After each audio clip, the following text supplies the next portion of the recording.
नमस्कार दोस्तों, स्वागत है आप सभी का आपके अपने YouTube चैनल हाईटेक शर्मा में। तो दोस्तों, आज की इस वीडियो में हम बात करने वाले हैं, अगर आप पर किसी ने झूठी FIR कर दी है तो उससे बचने के लिए आप क्या क्या कानूनी कार्रवाई कर सकते हो। दोस्तों, सबसे पहले बात करते हैं, अगर पुलिस FIR नहीं लिखती है तो क्या होता है। तो दोस्तों, दो तरह के केस होते हैं, एक होता है नॉन कॉग्निजिबल और दूसरा होता है कॉग्निजिबल। नॉन कॉग्निजिबल में ऐसे अपराध आते हैं जो बहुत ही छोटे मोटे होते हैं, जैसे किसी को थप्पड़ मार दिया, ये छोटे अपराध में आता है। और एक होता है आपका कॉग्निजिबल, यानी कि संज्ञेय अपराध, जिसमें मार पिटाई, रेप, गाली चलाना, ये सब आता है।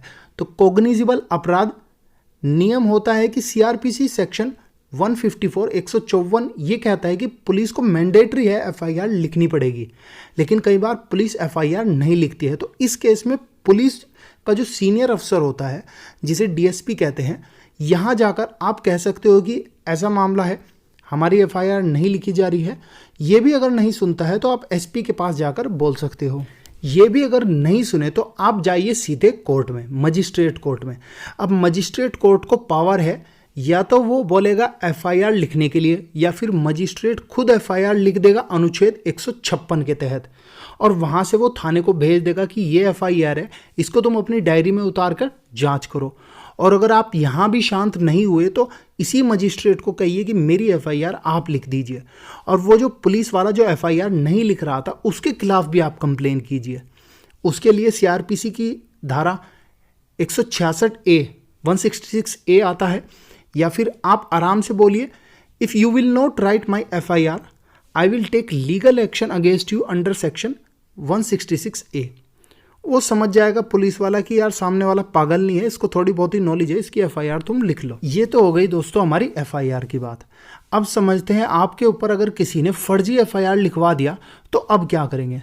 अगर फर्जी FIR लिखा गया है तो होता क्या है, गांव में कई बार मार पिटाई हो जाती है, किसी का सर फूट गया, हाथ टूट गया। अब वो क्या करता है, 10-20 आदमियों को भी लपेटे में ले लेगा, जिसकी उससे दुश्मनी हो या फिर कोई भी बात हो सकती है, कोई भी अदर केस हो सकता है। अगर केस संगीन है तो उसमें आपकी गिरफ्तारी होगी, पुलिस उठा लेगी बिना वारंट दिखाए। छोटे मोटे अपराध में, कॉग्निजिबल जो अपराध होते हैं, उसमें आप पुलिस से वारंट मांग सकते हो। अब आप पर अगर फर्जी FIR हो गई है और आपको गिरफ्तारी का डर है, तो उसके लिए आप क्या कीजिए, आप अपने किसी संबंधी को DSP ऑफिस या फिर SP ऑफिस में भेज दीजिए।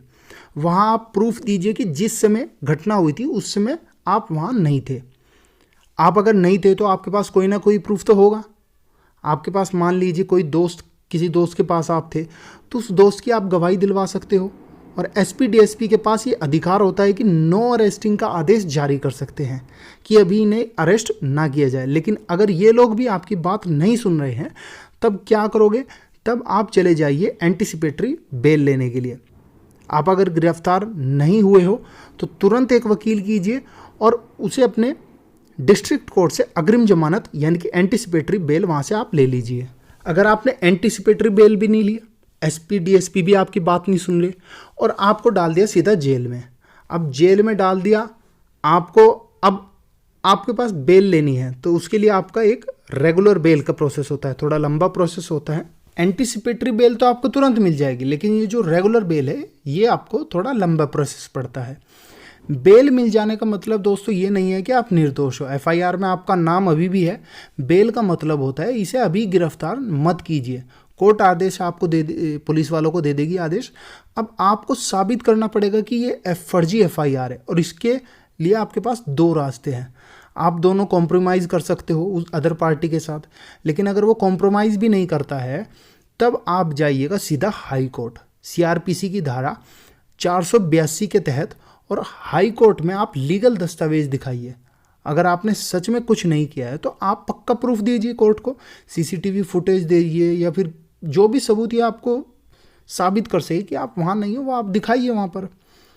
अब अगर वो आदमी फिर भी नहीं मान रहा है तो आप कीजिए सेक्शन 500 के तहत उस पर मानहानि का केस कर दीजिए, और 212 के तहत उसी पे मुकदमा कर दीजिए कि हमें फर्जी FIR में फंसाया गया है, हमारी इज्जत खराब हुई है, हमारा समय खराब हुआ है। भाई झूठी FIR तुमने लिखवाई है, अब तुम्हें सज़ा तो भुगतनी पड़ेगी। तो दोस्तों ये कुछ कार्रवाई है, कुछ सेक्शन है, कुछ CRPC की धारा है जिनके तहत अगर आप काम करते हो तो आप झूठी FIR से बच सकते हो। तो दोस्तों ये थी हमारी आज की वीडियो। उम्मीद करता हूँ आपकी समझ में आ चुकी होगी, वीडियो आपको पसंद आई होगी। अगर आपको हमारी वीडियो पसंद आई है तो इस वीडियो को ज़्यादा से ज़्यादा शेयर कीजिए, हमारी वीडियो को लाइक और कमेंट जरूर कीजिए और चैनल को सब्सक्राइब कर दीजिए ताकि आप सभी को लेटेस्ट अपडेट्स समय समय पर मिलती रहे। धन्यवाद दोस्तों।